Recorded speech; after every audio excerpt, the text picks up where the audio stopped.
Well, good morning. It's Wednesday, June the 2nd. And there are two main things that still have to get done. Number one is I want to put an exhaust fan here, but I can't really just put a window fan in.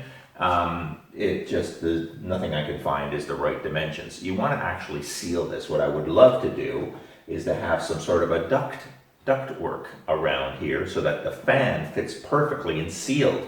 And that way there I'll get the maximum amount of air pressure or draw if it's sealed in there. So I picked up some sheet metal from the local metal shop and I'm going to try to build something. So that's number one. Number two, in order to paint the underneath of my hood and the underneath of my trunk, what I would like to have is a couple of those, and I don't know if they're called sawhorses or what they are, but really they're you open them up and then you can put things on top for painting. The problem is justification. I mean, basically, this is the first car I'm painting, and it's probably going to be the last car I'm painting. So to justify going out and buying, $200, $300 worth of these, foldable tables it's too expensive to do that kind of stuff. So I'm going to build a couple, and I'm going to do it out of 2x2s. I'm going to be framing this in 2x2. So I went out and got a mortgage on the house and bought some wood, which unfortunately the wood is more than metal, if you believe that. So those are the two things that I thought I'd get done today. I'm not going to bother yet. Now I might put the strapping on the ceiling and drill that in, but I'm not going to hang the plastic because I've got a lot of work still to do on the Mustang. I still have to do that 320 dry, 400 wet. I figured why create all that dust in a room that I'm trying to keep clean. But let's get started on this window. Okay, so the window opening is 27 inches by 22 inches. So what I've done is I've cut a piece of metal. It is 27 inches by 24 inches. And what that is going to do is I can put the metal in here, I can screw it into the sill, and of course I'll do the same thing for the sides, and on the top I guess I'll have to fold it in and maybe I'll put a screw or two in onto the window itself. But what this allows me to do then is go from square and start to transition into a circle, because the fan I have is a circular fan, not a square fan, and that'll allow me then to make this sealed. So again, box and then round the one end here, and I might have to trim it, but like I said, I've got the trimmer, and we'll get this to the point where I can shape this up so that the fan will sit inside here and it'll give me the maximum amount of CFM, and then I'll put a couple of filters on as well just to protect the fan from the vapors and also the residue, and at the same time try to stop some of that paint residue from exiting the building and getting on everything outside. So step one is let me frame this up in the metal. Step two will be to make a circle out of it and check that circle diameter with my fan and adjust where necessary.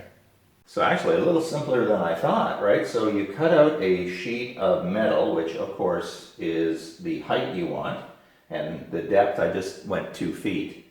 And what happens is I screw it into the sides, which of course makes these two side pieces very stable. They're not going to go up and down because they've got screws all the way down on each side.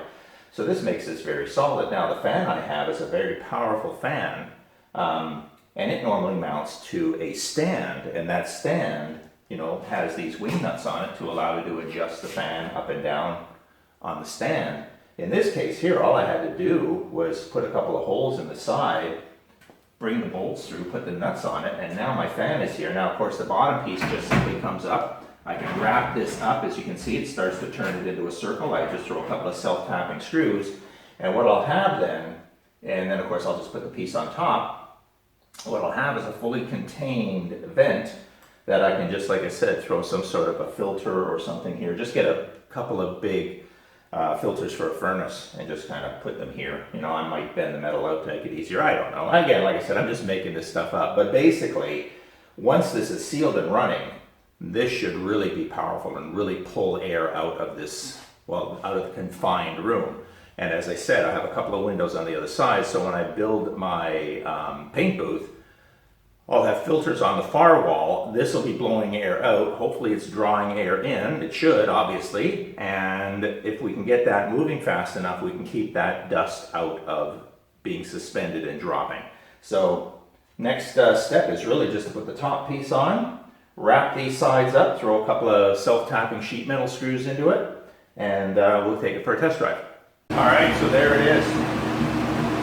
I didn't have this right up against the fan surround, So what I did is I used a noodle, the swimming noodle, and that seals the fan around the perimeter. And what that does now is it just, I can't feel any air coming back on, like, so it's not like it's bouncing back. So it's sealed, and therefore everything is going out the window. So this is fantastic. A lot of pressure.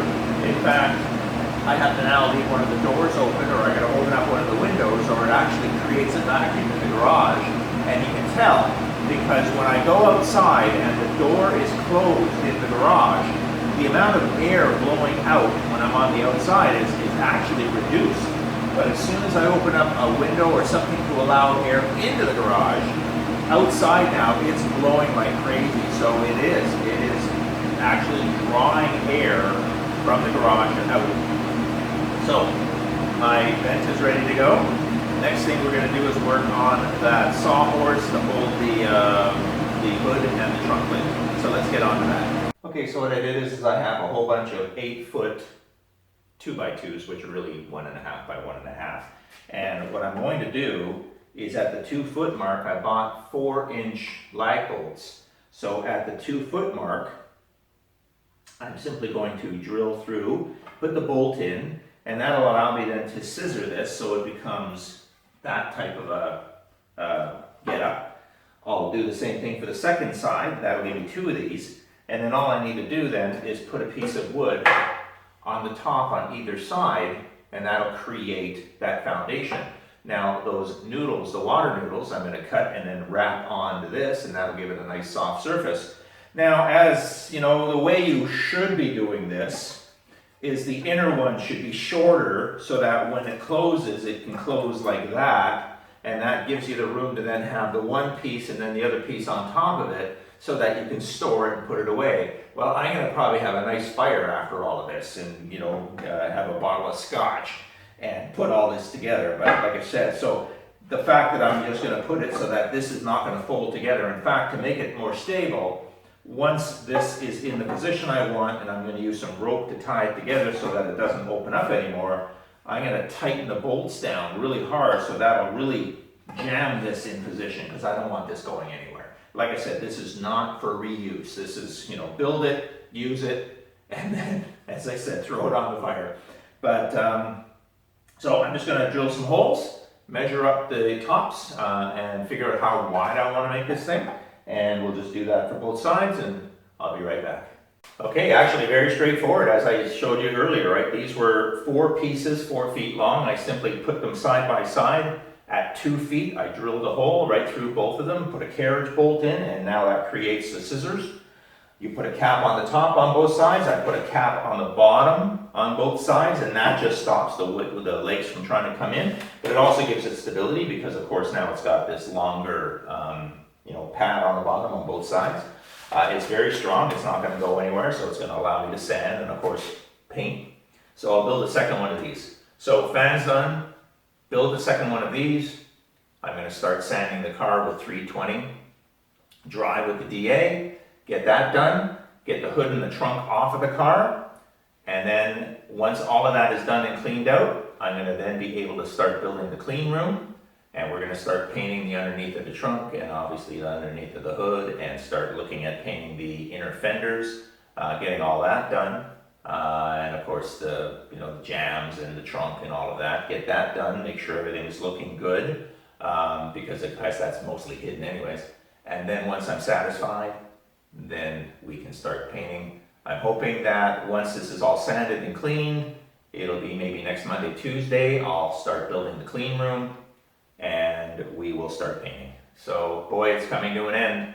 But, we're getting there after 18 months, so thank you for joining me on this journey. We've still got a long way to go, but we're getting there. So if you enjoyed the video, hit that like button, and I'll see you next time. Bye.